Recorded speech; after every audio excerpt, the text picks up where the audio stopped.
Citoyennes, citoyens, bonjour et bienvenue dans ce nouvel espace commentaire, l'émission où je réponds à vos questions de la semaine.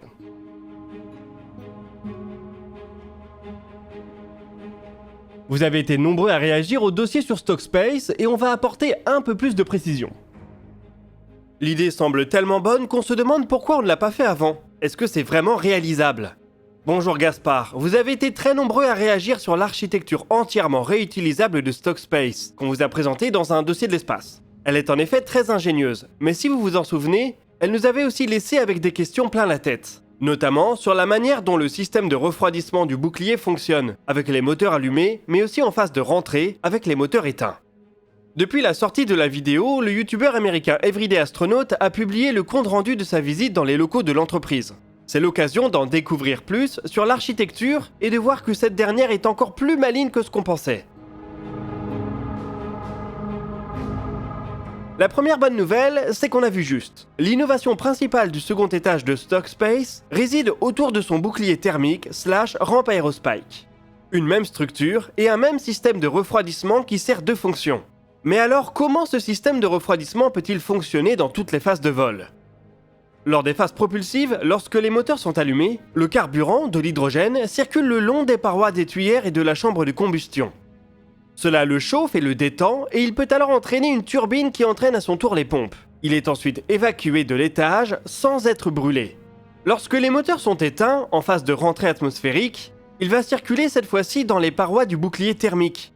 Comme celles-ci vont chauffer de plus en plus, on va obtenir le même effet. L'hydrogène va se gazéifier et se détendre pour aller entraîner la même turbine. Là où c'est génial, c'est que le système s'autorégule. Plus le bouclier est chaud, et plus l'hydrogène circule vite, contribuant ainsi à le refroidir.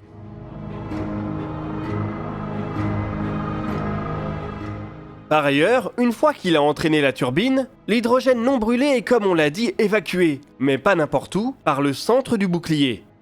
En phase propulsive, cela améliore les performances de l'aérospike, et en phase de rentrée, cela offre une couche de protection supplémentaire. Au-delà de cette innovation majeure, il y a d'autres éléments qui sont très bien pensés. Le deuxième étage de Stockspace subit toutes ces accélérations dans la même direction, du bas vers le haut.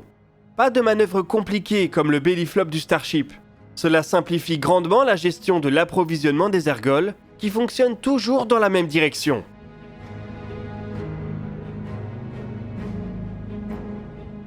La distribution des moteurs tout autour du bouclier a aussi un avantage structurel. Sur la majorité des étages de fusée, les moteurs sont au centre, mais la structure portante est dans les parois, sur les côtés. Il faut donc utiliser des sous-structures massives qui distribuent les forces du centre vers les parois, sans quoi les moteurs rentreraient littéralement dans le réservoir. Les moteurs de Stockspace étant directement sous les parois du réservoir, ils peuvent se passer de ces sous-structures et donc rogner sur la masse morte de l'étage. Bref, je vous invite fortement à aller voir la vidéo d'Everyday Astronaut pour de nombreux petits détails supplémentaires. Nous en tout cas, ça nous conforte dans l'idée que Stockspace est une entreprise très ingénieuse qu'on va suivre de près. Leur architecture ne ressemble à aucune autre et pourrait bien se révéler un pari gagnant. Et oui, ce n'est pas parce que SpaceX a vu juste avec le premier étage de la Falcon 9 qu'il faut forcément les suivre sur la manière dont ils envisagent un second étage réutilisable.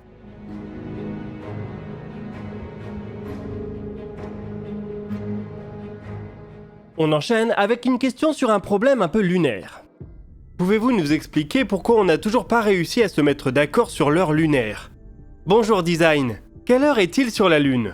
Voilà une question en apparence simple mais beaucoup plus complexe en réalité. Le standard horaire de notre planète est dicté par ses paramètres orbitaux. La journée et l'année notamment ne sont pas des constructions humaines. Elles découlent directement du temps que met la Terre à faire une rotation sur elle-même et une révolution autour du Soleil. Les heures, les minutes, les secondes et dans une moindre mesure les mois sont des unités pour leur part artificielles qui ont été adoptées pour satisfaire des besoins humains. Dès qu'on passe sur un autre corps du système solaire, on change de référentiel naturel. Mars est presque simple avec ses journées de 24 heures et 37 minutes. La Lune est cependant dans une configuration très différente de celle de la Terre.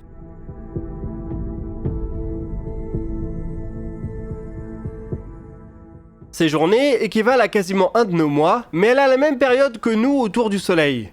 Il faut cependant rajouter un paramètre qui est celui de sa révolution autour de la Terre, qui se fait en un peu plus de 27 jours. À partir de là, il est difficile d'établir un référentiel simple. Certains s'y sont cependant essayés. Une de ces propositions, qui date d'une dizaine d'années, tente de calquer les plus petites unités de mesure du temps sur nos habitudes terriennes. Une seconde lunaire ferait ainsi 0,98 secondes terriennes. Une minute ferait 59 de ces secondes et une heure 59 minutes. Entre l'heure et le jour, il faudrait ajouter une unité, qui serait ici le cycle, qui durerait 23 heures et 27 minutes lunaires. Un jour serait alors 30 cycles et une année 12 jours. Cela a le mérite de respecter les contraintes orbitales, mais sans trop dépayser les habitudes humaines grâce à la notion de cycle de quasiment 24 heures. La proposition imagine même de donner des noms aux jours de l'année issus du programme Apollo.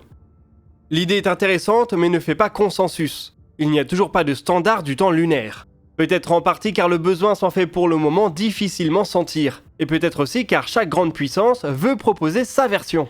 Si des bases semi-permanentes voient le jour, il faudra cependant se pencher sur une organisation du temps de travail sur place, ce qui mènera peut-être à des calendriers locaux.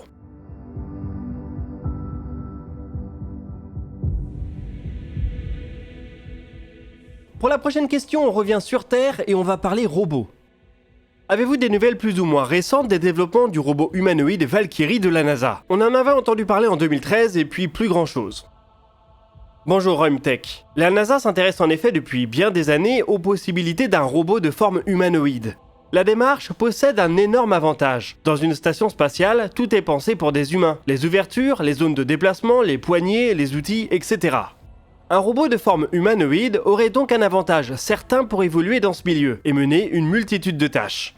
Sur l'ISS, ce n'est pas encore très important car il y a un équipage humain en permanence. À bord de la Gateway, en revanche, l'option serait plus intéressante.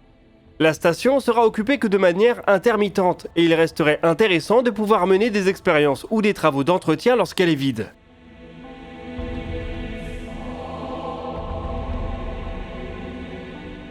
C'est éventuellement là que pourrait intervenir Valkyrie. Avec ses 1m88 et 140 kg, il a la carrure d'un pilier de rugby, ce qui est peut-être un poil imposant pour l'étroitesse des stations. Surtout la Gateway qui va devoir se contenter de modules petits et peu nombreux. C'est peut-être pour ça que la NASA s'intéresse dernièrement à une robotique humanoïde un peu plus légère. L'agence vient d'annoncer son soutien à l'entreprise Apptronik, le concepteur original de Valkyrie pour le développement d'un nouveau robot, Apollo. Du haut de ses 1m72 et 72 kg, il offre un encombrement plus raisonnable. L'entreprise qu'il développe veut en faire une sorte d'iPhone du robot, un standard unique qui pourrait aussi bien faire de l'assistance aux personnes âgées que de l'exploration spatiale.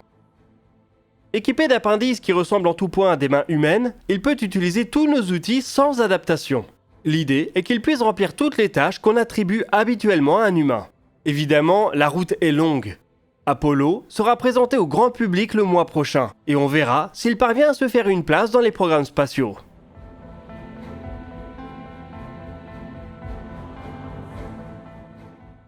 On va terminer cet espace commentaire avec une nouvelle exoplanète. Pouvez-vous nous parler de TOI 700E, la nouvelle exoplanète découverte? Bonjour Canada Move. La mission TESS est en train de boucler sa 5e année. Cet observatoire de la NASA utilise la technique des transits pour découvrir et caractériser des exoplanètes. Il en a trouvé un grand nombre qui présentent des caractéristiques très diverses. TOI 700E, une des dernières qu'il a mises à jour, se montre particulièrement intéressante. Son nom nous donne déjà un premier indice. On nomme les exoplanètes d'un système par des lettres, où B est la première découverte, C la suivante, etc. Pour qu'on soit rendu à E, cela signifie que TOI 700E est la 4e planète de son système. Celui-ci commence donc à être bien peuplé.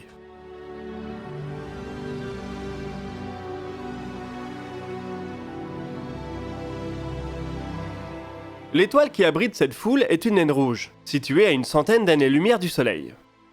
Les 3 premières planètes qui ont été découvertes sont relativement petites.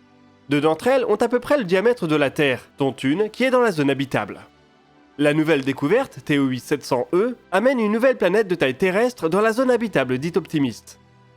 Cette dernière est un peu différente de la zone habitable classique. On parle de zone habitable pour décrire les distances minimales et maximales d'une planète à son étoile pour que de l'eau liquide ait une chance d'exister à sa surface. La zone habitable dite optimiste ajoute un aspect historique. Elle étend un peu la zone habitable pour que celle-ci décrive les distances où de l'eau liquide a pu exister au cours de l'histoire du système, sans que ce soit nécessairement encore le cas aujourd'hui. TOI 700E et 700D sont ainsi deux candidates très intéressantes pour l'exobiologie. Il sera peut-être possible de réunir plus d'informations à leur égard, en laissant par exemple James Webb observer leur transit.